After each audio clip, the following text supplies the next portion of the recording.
A revolution has been going on in Africa now, where countries are kicking out the former colonial powers. They exploited African resources for centuries and continued doing so until now.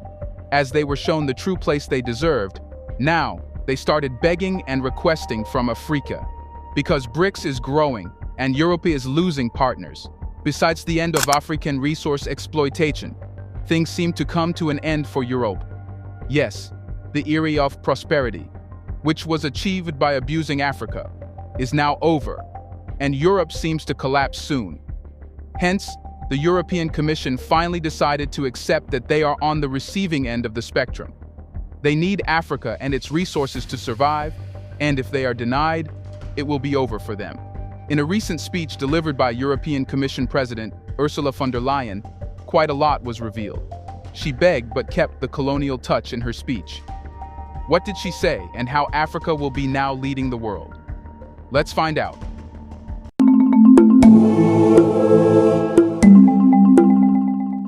Sometimes it is quite hard to grasp what Europe wants.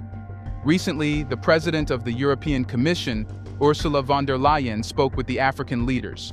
Don't forget, it's the time when radical changes are going on in the international arena as BRICS is expanding and more countries are coming under Russia and China's influence. Hence, this leaves Europe with only a fraction of countries to engage with, except for Africa, which is a powerful continent with resources that can make or break the world. Whoever allies with African countries will ultimately lead the world, because Africa has the de facto power. Earlier, European countries had been exploiting this power, and the African leaders chose to be their puppets. But now, things are different, and this has made Europe panic and nervous. Ursula von der Leyen said in her own words, "We are not only interested in extracting resources, we want to partner with you to create local value chains, to create good jobs here in Africa. We want to share European technology with you. We want to invest in skills for local workers." This is crucial for young people because the stronger you are as suppliers, the more Europe will diversify supply chains toward Africa, and the more we will re-risk our economies. It's a clear win-win. We have to take a pause here and really understand what she wants to say. She said that Europe is not only interested in extracting resources, which is a naked confession that Europe exploited African resources for decades. This confession does not come with any embarrassment or shame, but rather, it's being used as an argument that Europe will continue to exploit African resources but offer some fraction of benefits in return. That's the colonial mentality which exists in the minds of European leaders. Perhaps there is a wickedness in their requests since they possess a colonial mentality but actually have nothing powerful. They prospered by exploiting Africa and its resources, which is over now. She said that Europe wants to create local value chains in Africa. She should be asked who Europe really is to help Africa. The world has to change its thinking because in this power equation, Africa is powerful, not Europe. Therefore, Europe must stop its patronizing behavior, otherwise, it will make itself a laughingstock for the rest of the world. She made a terrible mistake by saying that Europe is not only interested in extracting resources. She should have said that Europe is not interested. Well, whether it was due to a slip of the tongue or the actual mentality Europe holds, it quite exposed Europe. While speaking, she was acting like a mouthpiece for the whole of Europe. She said that Europe wants to invest in the skills of local people so they can work more. Perhaps she means the young children working in gold mines who risk their lives to extract gold for Europe. But she was not ashamed of that. She said Europe will invest in it so the African countries become a greater supplier. Perhaps she was not thinking rationally and saying these things on a world forum, exposing the level Europe can stoop to. She continued and said that Europe wants to diversify its supply chain in Africa, and this will be a win-win strategy for both Africa and Europe. But she should be asked how it is a win-win. It's Europe and the US who are scared of China and are doing everything to de-risk. It's not a problem for Africa at all, as it wants to diversify its allies as Europe wants to diversify its supply chains. Perhaps Europe should give up on trying to impose its problems on Africa and ask Africa to solve them. Africa never wants to de-risk, which is a policy aimed at making China isolated in trade, which can never happen. In the end, von der Leyen said, "We need to show the same unity of purpose towards Africa as we have shown for Ukraine." Well, she should know that Africa does not need Europe for anything. Actually, in reality, Europe needs Africa because without Africa, Europe literally has got nothing. The centuries of prosperity which Europe enjoyed relied on exploitation, which is coming to an end. The African leaders were listening to her, but paying no attention at all. They have been demanding this type of change for decades. But Europe resisted. It's because it still had the hunger to suck blood. Now, as things are changing and there is a revolution going on in Africa, Europe is trying to re-engage and come as an ally. But it's too late, and African leaders cannot once again make a terrible mistake of trusting European powers. They know their history, which will now lead them to make Africa the center of the world, the point where power will concentrate. Africa has often been unjustly portrayed as a continent plagued by poverty, military dictators, authoritarian rulers, a corrupt political system, malnutrition, hunger, and mass emigration. However, behind this negative image lies a complex web of political motives that masks the underlying structural causes of these issues. It's Europe that portrays Africa as bad so it can find an excuse to go to Africa and exploit its resources. Also, Europe is the very cause of these issues in the first place. Today, portraying Africa as dark serves a dual purpose: to weaken resistance against the capitalist political economy within Africa, and to get legitimacy for interventions under the banner of democracy and human rights. During the pre-colonial era, Africa was prosperous, yet it was coping with a bigger problem than colonialism: slavery. But despite having its own communal mode of production and society,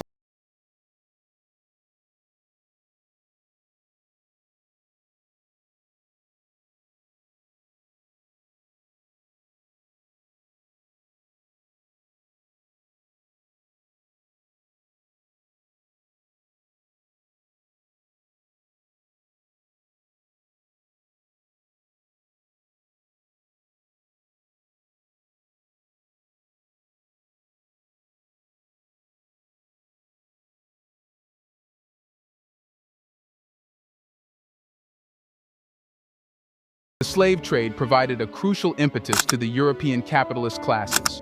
The private ownership of the means of production combined with free slave labor facilitated capital accumulation. The discovery of gold in Brazil led to the deliberate discouragement of gold supply from Africa, especially Ghana, to promote the slave trade. Furthermore, the slave trade resulted in the depletion of human labor for agricultural activities, leading to famine and starvation in many African regions. The reinvestment of surplus value from the slave trade played a pivotal role in the inventions and innovations that bolstered capitalism. By the 18th century, Britain, due to soil exhaustion, competition from the French West Indies, disruptions in staple trade, and the independence of British North American colonies, saw the weakening of the slave system. Here's a reminder to please like and share the video and subscribe to our channel to watch more videos on Black culture, history, civilization,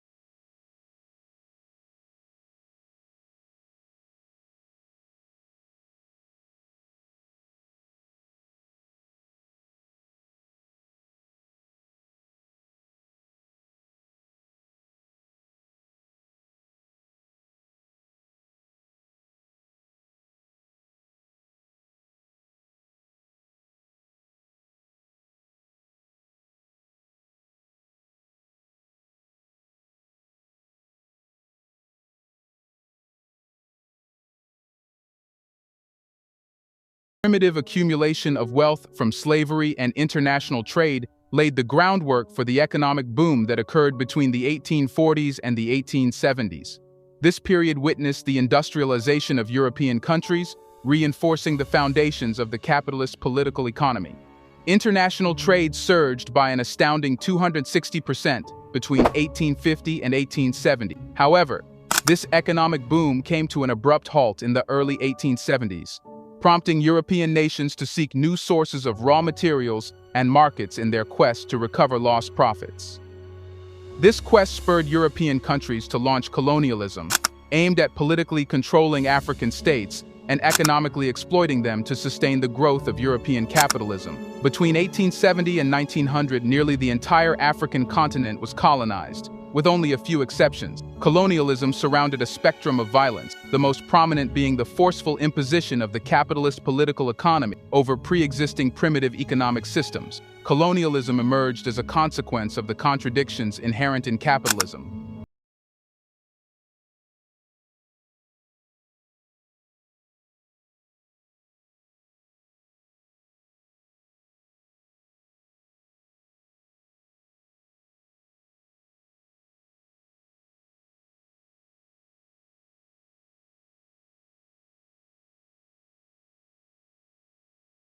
And cowries had been used for transactions in Africa. However, colonial powers annihilated these pre-colonial currencies. They stole land from local populations and paid wage laborers in European currency, imposed taxes payable in European currency, and introduced a banking system that exclusively transacted in colonialist currency. And this continues to this day in the form of CFA franc and many others. These measures deprived local populations of their land and subsistence agriculture, compelling them to orient their remaining production towards colonial markets to meet tax obligations. The process of proletarianization, which is the employment of a wage labor from being self-employed, of the peasant class led to mass migrations towards wage labor, resulting in substantial profits for the colonialists. The economic interests of the colonial metropoles were satisfied, and the colonies were transformed into monocrop suppliers of raw materials to the metropoles, with little diversification or industrialization. Even colonial investments in infrastructure and administrative systems primarily aimed to facilitate the transport of goods and maximize profit extraction, rather than fostering local development. All investments were made to maximize profit recovery in the shortest possible time, and were not considered essential costs for running the colonies. This deliberate neglect of industrial development in the colonies served to maintain their dependency on colonial manufactured goods. African labor was ruthlessly exploited to extract the continent's abundant resources, with the resulting profits flowing into European development. Through a combination of political and military dominance and a fabricated concept of racial superiority, colonial powers maximized the exploitation of African workers. The devastating contrast in wages and working conditions between African and white workers revealed the heightened exploitation of Africans. The shift towards cash crops for the market economy compelled the majority of Africans to abandon subsistence agriculture, leading to widespread hunger and famine across the continent.